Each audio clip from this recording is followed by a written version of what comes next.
ملتان میں نوابپور روڈ پر بوسن کالونی کے مکینوں کا سیوریج مسائل پر واسا کے خلاف احتجاج۔ مظاہرین واسا انتظامیہ کے خلاف نعرے بازی بھی کر رہے ہیں۔ مزید جانتے ہیں نمائندہ روحی بلال خان نیازی سے۔ جی بلال۔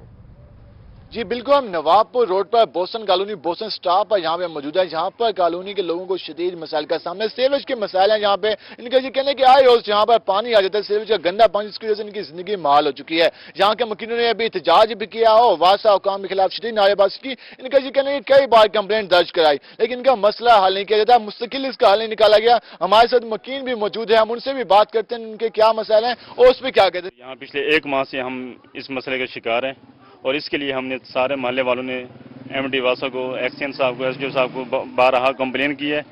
اکثر و بیشتر وہ ہماری کمپلین کو نظر انداز کر دیتے ہیں۔ کبھی کبھار اگر آتے بھی ہیں تو ہمیں ان کے تسلی سے کام نہیں کر کے جاتے۔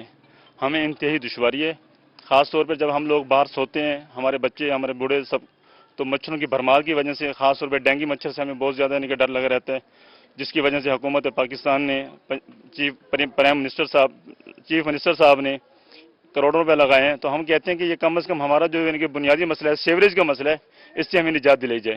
اور خاص طور پہ ڈی سی صاحب، اے سی سٹی صاحب اور اپنا واسا صاحب، ان کے ایم ڈی واسا صاحب اور ایکسین اور ایس ڈی او صاحب سے ہماری اپیل ہے کہ ہمیں بجائے لارے لپے لگانے کے ہمارا کام کیا جائے اور ہمیں فوری طور پہ رسپانس دیا جائے۔ جی بالکل، ان کا یہی کہنا ہے کہ جہاں پہ ہمیں امیدیں دلانے کے بجائے یہاں پہ مستقل اس کا حل نکالا جائے۔ آئے روز یہاں پہ مسئلہ ہوتا ہے اور سب سے بڑا یہاں پہ مسئلہ ہے کہ جہاں پہ مچھروں کی بھرمار ہے، جس کی وجہ سے ڈینگی اور دوسرے موذی امراض پھیلنے کا بھی خدشہ ہے۔ ان کا یہ کہنا ہے کہ حکومت پنجاب لاکھوں کروڑ روپے فنڈ کر چکی ہے اشتہارات کے مادے میں ڈینگی پر، لیکن جو ان کا بنیادی مسئلہ ہے، جو ان کی بنیادی سہولیات ہیں، اس کو تو کم از کم فراہم کی جائے اور تاکہ ان کے جو مسائل ہیں وہ کمی ہو سکے۔ ان کا یہی مطالبہ ہے کہ اس کا مستقل حل نکالا جائے، کیونکہ یہاں کی جو سیوریج لائنیں ہیں وہ مکمل طور پر بیٹھ چکے ہیں، جس کی وجہ سے آئے روز ان کی گلیوں میں پانی آ جاتا ہے، جس کی وجہ سے نہ صرف بزرگوں، بچوں، خواتین سب کو مسائل کا سامنا ہے۔ تو ان کا یہی مطالبہ ہے کہ اس مسئلے کو جلد سے جلد حل کیا جائے۔